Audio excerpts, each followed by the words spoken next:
اللہ رب الاول کے صدقے کر کے ان کی کامل بخشش اور کامل مغفرت فرمائے۔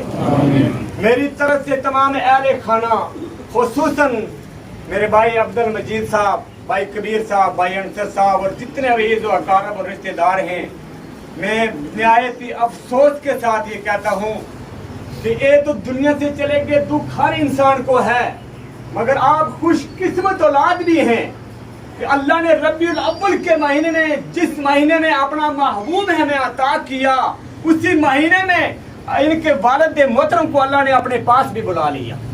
اللہ ربیع الاول کے صدقے کر کے ان کی بخشش فرمائے۔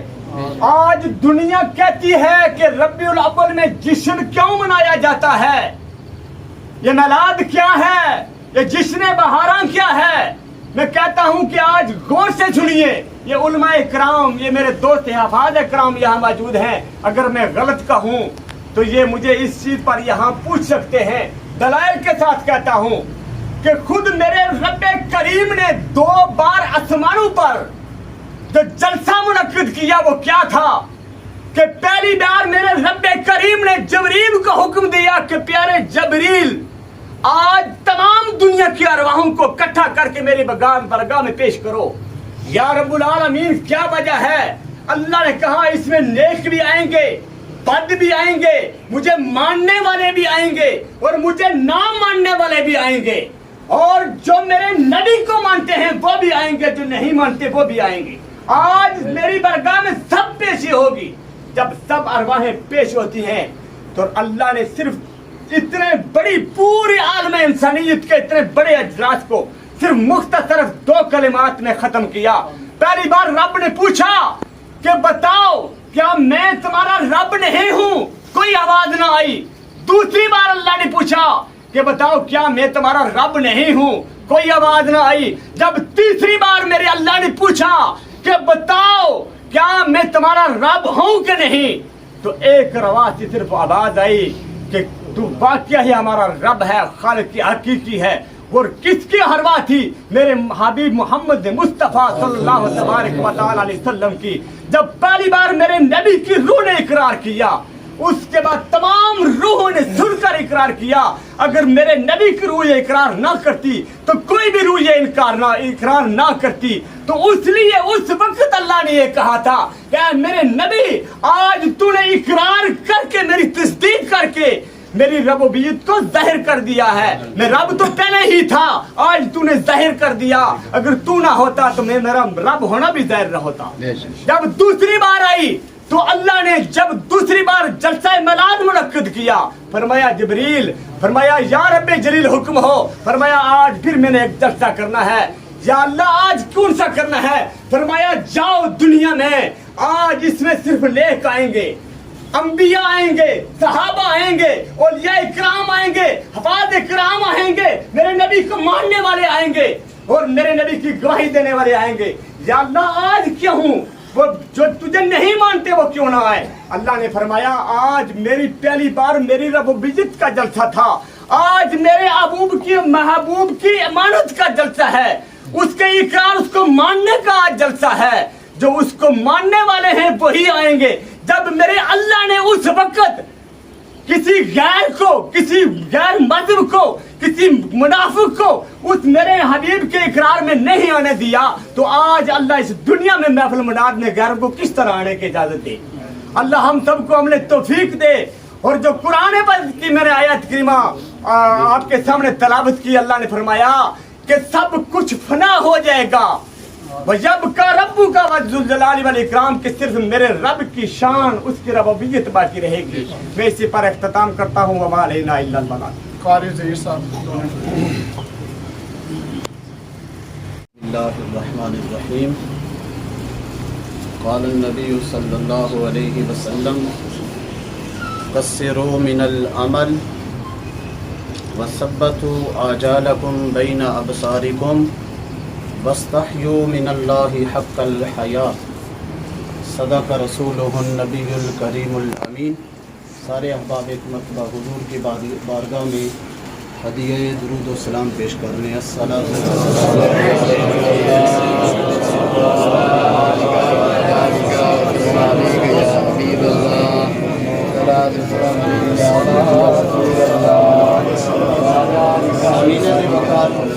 یا حبیب اللہ. میں اور آپ نماز جنازہ میں حاضر ہیں. دعا ہے رب کائنات ہماری حاضری قبول فرمائے اور بالخصوص مرحوم بزرگوں کی اللہ تعالیٰ بخشش و مغفرت فرمائے. جملہ اولاد کو لواحقین کو اللہ صبر اور صبر پر اجر عطا فرمائے. حضور جان کائنات صلی اللہ علیہ وآلہ وسلم نے اپنے اصحاب سے پوچھا، اے میرے اصحاب کیا تم جنت میں جانا چاہتے ہو؟ حضور تاجدار انبیاء کے صحابہ نے عرض کیا، یا رسول اللہ صلی اللہ علیہ وسلم ہاں ہم جنت میں جانا چاہتے ہیں. حضور نے ارشاد فرمایا، کثروا من العمل. حضور نے فرمایا اپنی امیدوں کو مختصر کر لو. ہم جو لمبی لمبی امیدیں تان کے سوئے رہتے ہیں ان کے بارے میں فرمایا کثروا من العمل، اپنی امیدیں مختصر کر لو. وثبتوا آجالکم بین ابصارکم، اور اپنی موت کو اپنی آنکھوں کے سامنے رکھو. واستحیوا من اللہ حق الحیا، اور اللہ سے اس طرح حیا کرو جیسے اس سے حیا کرنے کا حق ہے. حضور جان کائنات صلی اللہ علیہ وآلہ وسلم آپ کی کثیر دعائیں احادیث مبارکہ میں ملتی ہیں. حضور جب بھی اپنے لجپال کریم اللہ رب العالمین کی بارگاہ میں ہاتھ اٹھاتے حضور عرض کرتے، اللہم انی اعوذ بک من دنیا تمنع خیر الآخرہ. یا اللہ مجھے ایسی دنیا سے پناہ عطا فرما جو آخرت کی بہتری کے درمیان رکاوٹ ہو. اور حضور کی اگلی جو دعا تھی صحابی رسول ذکر کرتے ہیں کہ حضور جان کائنات جب امیدوں کے حوالے سے اپنے کریم رب کے سامنے دعا عرض کرتے ہیں تو ان الفاظ میں عرض کرتے ہیں، اللہم انی اعوذ بک من العمل یمنع خیر العمل. اے میرے رب، اے میرے کریم، مجھے ایسی امیدوں سے پناہ عطا کر جو بہترین عمل کے درمیان رکاوٹ ڈالنے والی ہوں. ہمیں ایسی امیدوں سے ہاتھ دھونے چاہیے، بلکہ ہمیں دور رہنا چاہیے جو ہماری آخرت کی بہتری اور ہماری نیکی کے عمل کے اندر بہتری کے اندر رکاوٹ ڈالنے والی ہوں. ہمیں ایسی امیدوں سے دور رہنا چاہیے. رب کائنات مجھے آپ کو عمل کی دولت سے مالا مال فرمائے. وسلم. اعوذ باللہ من الشیطان الرجیم. بسم اللہ الرحمن الرحیم. قال اللہ تبارک و تعالی فی القرآن المجید والفرقان الحمید، فلا تخافوهم وخافونی ان کنتم مؤمنین.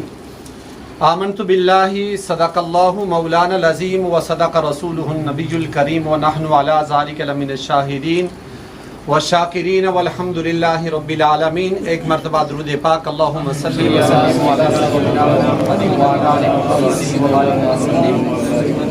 الصلاۃ والسلام علیک یا سیدی یا رسول اللہ وعلی آلہ وصحابہ وسلم علیک یا حبیب اللہ.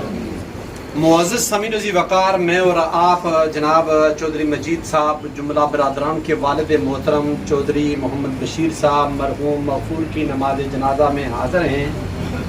اللہ رب العزت کی پاک بارگاہ میں یہ التجا ہے کہ اللہ ماہ مقدس کا واسطہ اور اپنے اس مقدس گھر کے وسیلے سے مرحوم کی آنے والی جو منازلیں ہیں، برزخی معاملات ہیں، قبر تا حشر جتنے بھی معاملات ہیں، یہ اللہ آسان فرمائے اور لواحقین کو اللہ صبر پر اجر عظیم عطا فرمائے. جو قرآن کریم فرقان حمید کی میں نے آیہ کریمہ تلاوت کی ہے، فلا تخافوہم وخافونی ان کنتم مؤمنین. اللہ رب العزت نے اپنے محبوب نبی کو اس ماہ مقدس کے اندر ان کی جلوہ افروزی ہوئی، جس محبوب نبی صلی اللہ تعالیٰ علیہ وسلم نے ساری زندگی ہماری بہتری اور ہماری رہنمائی کے لیے، ہماری فلاح کے لیے، دنیا میں بھی ہم کامیاب ہو جائیں اور آخرت میں بھی ہم کامیابی سے ہمکنار ہو جائیں، ساری زندگی انہی معاملات میں صرف کر دی ہے. وہ نبی صلی اللہ تعالیٰ علیہ وسلم جن کے قلب اطہر پر پورا قرآن کریم نازل ہوا، اس قرآن کریم کی یہ آیہ کریمہ کے چند الفاظ، فلا تخافوہم وخافونی ان کنتم مؤمنین. اللہ فرماتا ہے کہ اگر تم مومن ہو تو تمہیں دنیا سے نہیں مجھ سے ڈرنا چاہیے. اللہ کیا فرماتا ہے؟ اگر تم مومن ہو تو تمہیں دنیا سے نہیں مجھ سے ڈرنا چاہیے. حضرات محترم، ہم میں سے اکثر زیادہ یہ معاملات ہوتے ہیں کہ ہم ساری زندگی دنیاوی معاملات سے ڈر ڈر کر ہم گزارتے رہتے ہیں کہ ہم نے یہ کام کیا تو دنیا ہمیں یہ کہے گی، ہم نے یہ کام کیا تو نہ جانے ہمارے لیے کیا ہو جائے گا. انہی لمحات میں ہم یہ لمحے کاٹتے کاٹتے یہاں تک کہ ہم یہاں تک پہنچ جاتے ہیں جس مقام پر آج چودھری محمد بشیر صاحب پہنچے ہوئے ہیں. اس چرپائی پر میں اور آپ ہر ایک انسان کی یہاں پر چرپائی پر لیٹ کر ہمارا سفر ہوگا، لیکن جب ہم دنیا سے ڈرتے ڈرتے اس جہاں تک پہنچیں گے تو نہ دنیا ہماری ہوگی اور نہ ہی آخرت میں ہمیں کچھ ملے گا.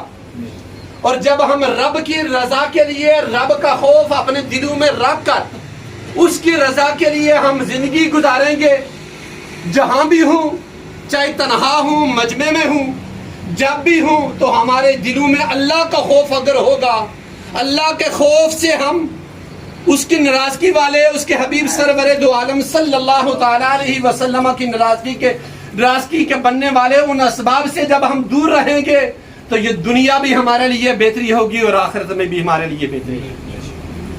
ہماری کتنی زندگی ہے، مختصر سی زندگی ہے، تو ہم اس مختصر سی زندگی میں بھی چند لمحے جب ہم نماز کے لیے آتے ہیں تو اس نماز میں بھی ہمارا دل اللہ کی خوف سے نہیں کانپتا.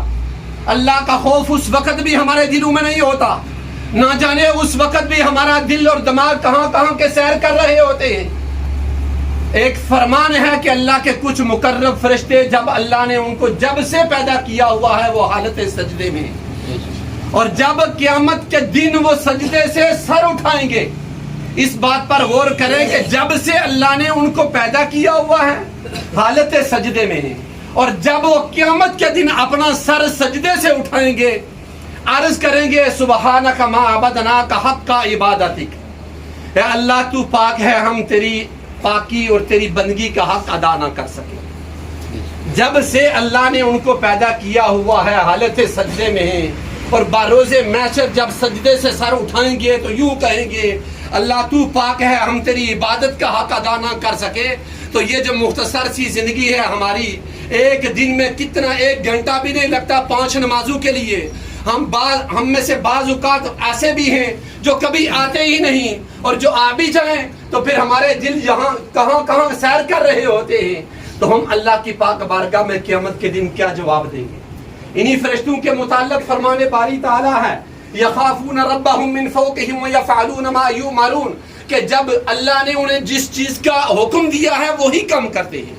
اللہ کے خوف سے انتہائی زیادہ وہ خائف رہتے ہیں، اور ہر ایک لمحہ بھی وہ نافرمانی میں نہیں گزارتے.